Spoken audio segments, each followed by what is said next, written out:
오늘 말씀 함께 보겠습니다. 누가복음 1장 26절부터의 말씀 제가 봉독해 드리겠습니다.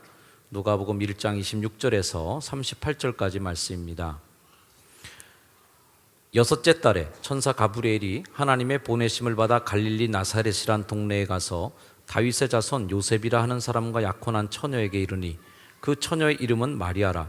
그에게 들어가 이르되 은혜를 받은 자여 평안할지어다. 주께서 너와 함께 하시도다 하니 처녀가 그 말을 듣고 놀라 이런 인사가 어찌함인가 생각하매 천사가 이르되 마리아여 무서워하지 말라. 내가 하나님께 은혜를 입었느니라. 보라 내가 잉태하여 아들을 낳으리니 그 이름을 예수라 하라. 그가 큰 자가 되고 지극히 높으신 이의 아들이라 일컬어질 것이요 주 하나님께서 그 조상 다윗의 왕위를 그에게 주시리니 영원히 야곱의 집을 왕으로 다스리실 것이며 그 나라가 무궁하리라. 마리아가 천사에게 말하되 나는 남자를 알지 못하니 어찌 이 일이 있으리까? 천사가 대답하여 이르되 성령이 내게 임하시고 지극히 높으신 이의 능력이 너를 덮으시리니 이러므로 나실 바 거룩한 이는 하나님의 아들이라 일컬어지리라. 보라 내 친족 엘리사벳도 늙어서 아들을 배었느니라.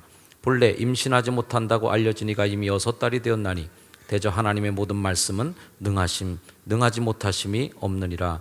마리아가 이르되 주의 여종이오니 말씀대로 내게 이루어지이다 하며 천사가 떠나가니라. 아멘. 할렐루야.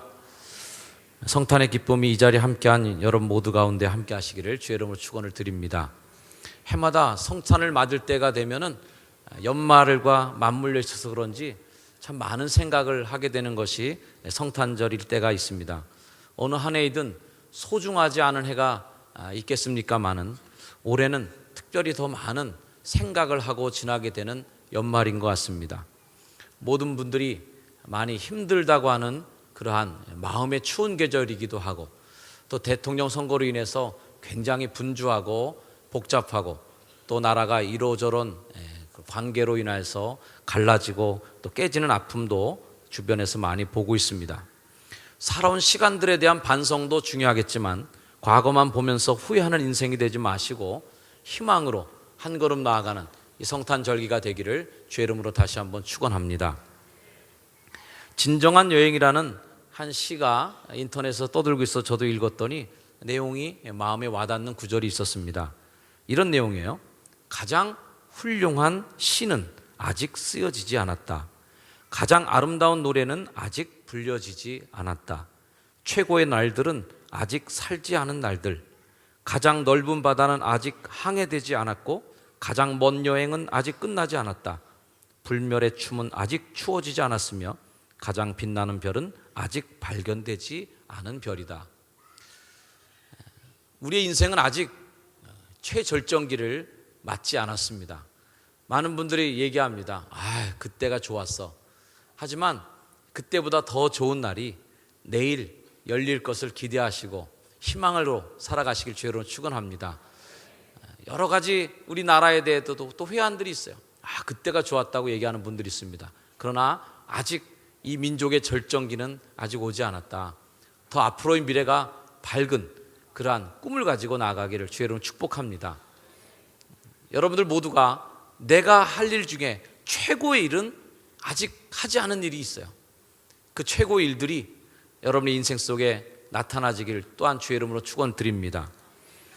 저도 어려울 때마다 지금이 최악이다 싶을 때마다 이런 말을 스스로에게 던지며 희망을 가지려고 했습니다. 지금이 최악이니까 굉장히 희망적이구나. 왜?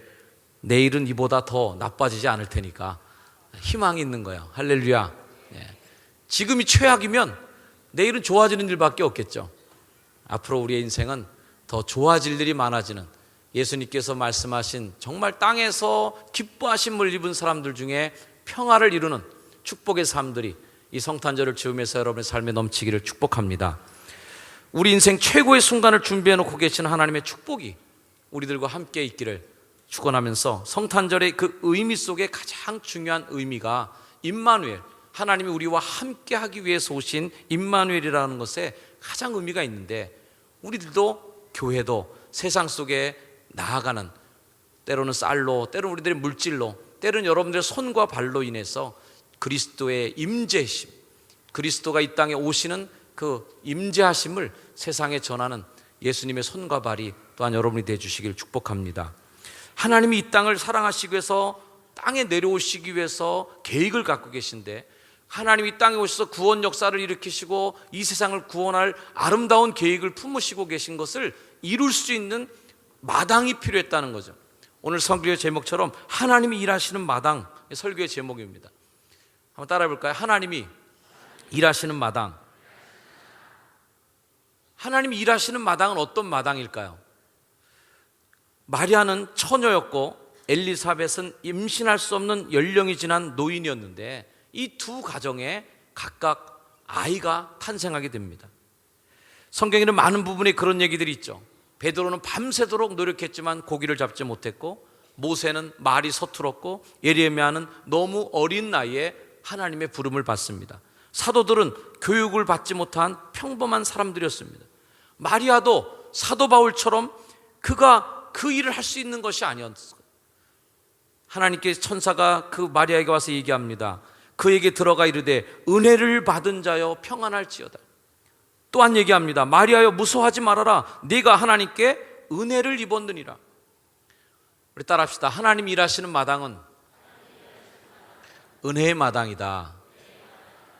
여러분들의 힘과 공로로 우리가 그 일을 감당할 수 있는 것이 아니라, 우리 효성중앙교회가 정말 임마누엘 하기 위해서 이 땅에 오시는 하나님을 증명해가는 그런 믿음의 교회가 되길 저는 바라고 소망하는데, 그렇게 하기 위해서 하나님이 우리 교회를 정말 마음껏 사용하시는 마당으로 사용하시려면 우리가 어떤 자세를 가져야 되느냐 하면, 우리가 가진 돈이 없어서 못하겠습니다, 우리가 가진 재능이 없어서 못하겠습니다, 우리가 가진 능력이 부족해서 못하겠습니다 라는 것이 아니라, 하나님께 이 말만 들으면 되는 거죠. 은혜를 입은 자요 라는 말. 할렐루야. 두려워하지 말아라. 네가 하나님께 은혜를 입었느니라. 아멘. 저는 이 효성중앙교회가 은혜를 입은 교회가 됐으면 좋겠어요. 아멘. 그러면 하나님의 은혜를 입은 교회로서 하나님의 은혜로 우리가 능히 그 일을 감당하게 되는 것입니다. 마리아가 스스로 얘기합니다. 저는 계집종입니다. 미천한 종입니다. 별거 아닌 여자예요 라고 했지만, 은혜를 입은 자요 라는 그 얘기를 들을 때 하나님께서 그 마리아를 세상을 구원할 메시아를 탄생시키는 엄청난 기적의 마당으로 마리아를 사용하신 줄로 믿습니다. 옆에 분에게 한번 축복해 주세요. 당신이 은혜를 입으면 기적의 마당이 될 수 있습니다. 당신이 은혜를 입으면 기적의 마당이 될 수 있습니다. 아멘. 정말 뜻밖의 소식, 누구도 믿지 못하는 깜짝 놀랄 만한 소식이 우리에게 들려올 때, 어떻게 내게 그런 일이 있을 수 있습니까? 어떻게 우리 교회가 그런 일을 할 수 있습니까? 어떻게 내 인생 속에 그런 일을 내가 감당할 수 있겠습니까? 여러분, 두려워하지 않기를 주의로 축복합니다. 저는 여러분 영혼 한 명 한 명의 영혼들이 하나님이 마음껏 일하시는 하나님의 일터가 되길 축복합니다. 그럼 마당이 되어 주십시오. 아멘. 하나님이 그런 사람을 찾고 계세요. 근데 그 사람이 되려면 어떻게 해야 되겠어요? 은혜를 입어야 되겠다. 할렐루야. 은혜를 입은 자요. 저도 하나님의 일을 감당할 수 없었지만 올 한 해 일을 감당하면서 은혜를 입었기에 여기까지 온 줄로 믿습니다. 우리 효성중앙교회도 기적과 같이 이 한 해를 지나면서 은혜로 여기까지 왔어요. 아멘. 은혜를 입은 교회요. 이렇게 축복받고 칭찬 듣는 교회와 성도가 될 줄로 믿습니다. 빌립보 4장 13절 말씀처럼 내게 능력 주시는 자 안에서 내가 모든 것을 할 수 있느니라. 능력 주시는 자 안에서라는 것은 은혜 안에서죠. 그 다음으로는 하나님의 능력을 우리가 믿어주는 겁니다. 그냥 믿으면 좋은데 믿지 못하면 믿어주기라도 하자. 믿을 수 있는 하나님의 능력에 대해서 우리 신뢰하자. 천사가 와서 뭐라 그럽니까? 내가 남자를 알지 못하는데 어떻게 이런 일이 있습니까? 천사가 얘기합니다.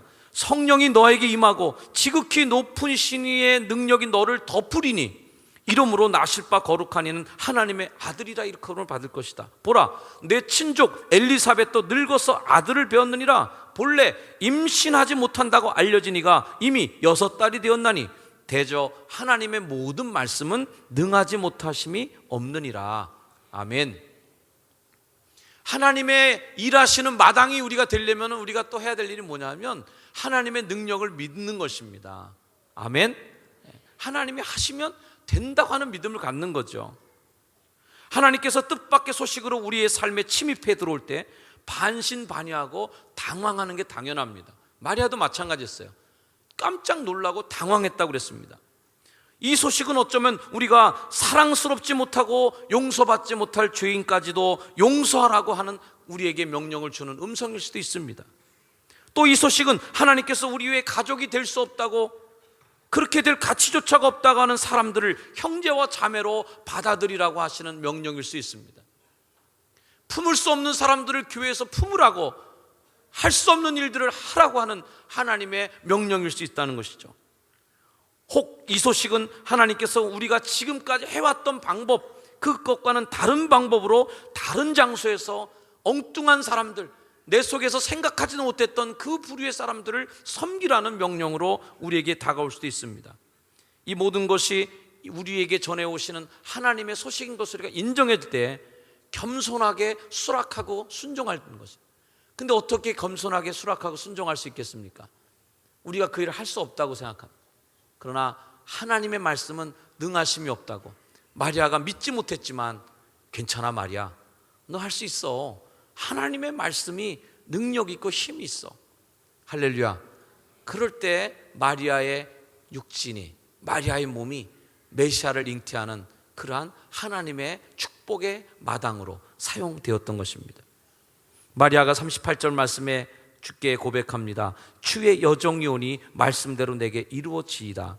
마리아는 처음에 당황하고 두려워했지만 하나님의 영이 내 속에 들어와서 일하시도록 자신의 몸을 하나님께 내어드렸습니다. 그 육신이 하나님의 뛰노는 마당이 되었어요. 하나님 마음껏 인류를 위해서 춤을 출 수 있는 그런 춤장이 되었어요. 그런 놀이마당이 되었어요. 하나님 인류를 위해서 마음껏 자기가 하고 싶어하는 일을 하시도록 주의 여종이 오니 말씀대로 내게 이루어지이다. 이렇게 자신의 인생을 하나님 앞에 탁 내어드릴 때, 우리가 수많은 설교를 들은 바대로 당시에 처녀가 아기를 뵌다면 인생 망가지는 것이고, 약혼한 남자가 있는데 그 남자의 파경은 어떻게 될 것이며, 가정은 망신당할 것이고, 얼마나 복잡한 문제들이 뒤를 따르겠습니까마는 이 모든 일들을 제껴놓고 주의 뜻대로 되길 원합니다 라고 그냥 마당을 열어놓은 거예요. 그래서 그 마당을 열어놓으면 그 불행이 들어올 줄 알았는데, 그 마당을 열어놓으면 그곳에서 내가 벅차고 너무 힘겨웠어, 내 인생이 쓰러질 것 같은 그러한 부담이 될 줄 알았더니 그게 아니라 오히려 그 이 삶 속에 정말 인류의 구세주를 낳는 축복의 어머니로서 역할을 감당하는 복 있는 여인이 되었다. 할렐루야. 그 마리아가 하나님께 고백하죠. 이후로는 나를 복되다 하리라.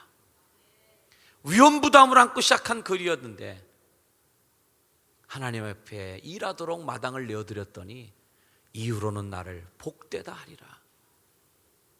창세 후에 그 여자같이 복을 받은 이가 없을 정도로 정말 가톨릭 교인들은 성모 마리아, 아베 마리아, 또 엄청 마리아 찾잖아요.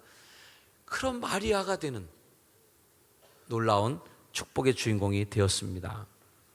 우리는 하나님의 뜻밖의 소식에 응답할 수 있는가? 저는 오늘 성탄절날 이런 질문을 여러분에게 드리고 싶습니다. 마리아는 어찌 이런 일이 내게 있을 수 있습니까? 라고 반문했습니다. 역시 우리에게도 똑같은 질문이 할 수 있을 거예요. 하나님, 어떻게 우리 교회에 이런 일이 있을 수 있습니까? 하나님, 어떻게 우리 교회 성도들이 이 일을 할 수 있습니까? 하나님, 이 정현수 목사가 어떻게 이런 일이 내게 있을 수 있는 것입니까? 이거 말도 안 돼 이건 라고 할 수밖에 없는 하나님의 황당한 계획이 우리 속에 들려올 때 우리는 어떻게 해야 될까요? 사랑하는 여러분, 어떤 결정을 여러분 내리시겠습니까? 하나님 여러분을 통하여서 정말 멋있는 일을 계획을 가지고 수천 년 동안 그 계획을 품고 품으셔서 드디어 그 계획서를 몰래 한 여인에게 비밀스럽게 천사를 보내어 공개하는 것이죠. 야, 이렇게 나는 계획을 세웠어.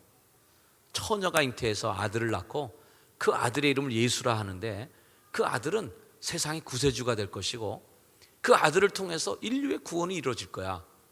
이런 계획을 나에게 보여줬을 때 이 어마어마한 계획 속에 내가 무슨 일을 할 수 있을까? 여러분 어떻게 판단하시겠습니까? 하나님의 뜻밖의 소식에 나는 어떻게 응답하겠는가?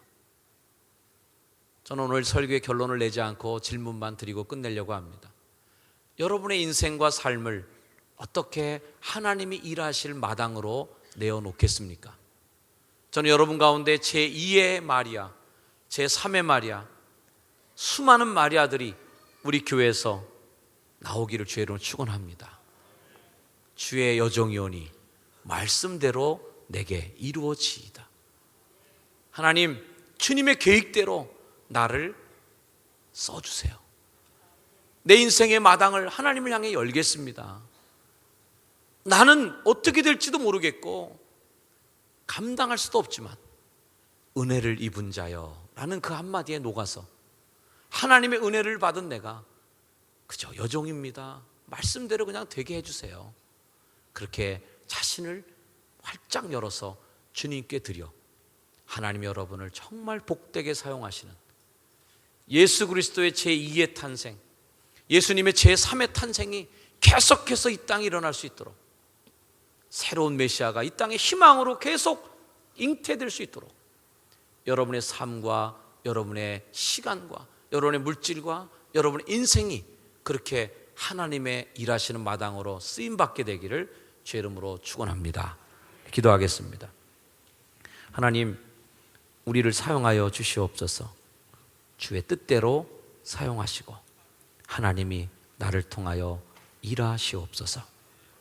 우리 그 예수 그리스도의 이름으로 간절히 기도드립니다. 아멘.